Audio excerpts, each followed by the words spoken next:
გამარჯობა, თქვენს წინ არის ორი მოდელი კონვექტორის, ძველი მოდელი და ახალი მოდელი, რომელიც 2024 წლიდან გამოეღება ბაზარზე. მოკლედ და გასაგებად ვეთქვი, რა მნიშვნელოვანი განსხვავებაა მათ შორის. მთავარი განსხვავება, რაც ვიდეოში აშკარად ჩანს, არის მათი სისქე.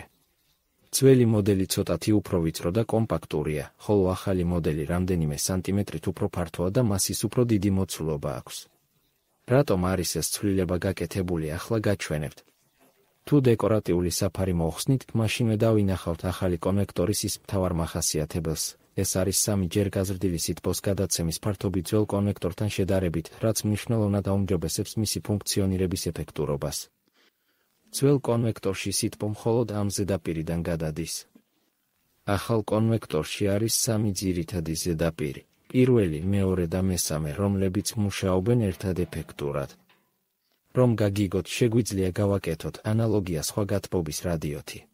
ახალი კონვექტორი არის ისეთი, როგორიც არის რადიატორი ტიპი 22, რომელიც ჩვენ ყველას ძალიან გვიყვარს. ძველი კონვექტორი არის რადიოტიპი 11.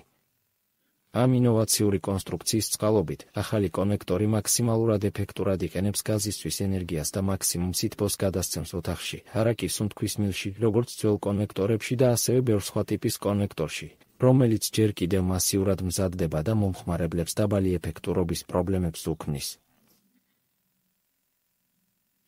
გარდა ამისა, აღნიშნავ, რომ კონვექტორები აღჭურვილია იტალიური ავტომატიკით, რომელიც მოიცავს გაზის ვენტილებს და იტალიური ხარისხის ბოჭკოებით.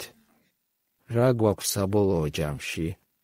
ახალი კონვექტორი ის კონსტრუქციის წყალობით აქვს ძალიან მაღალი ეფექტურობის კოეფიციენტი. ის შეადგენს 95 მდ.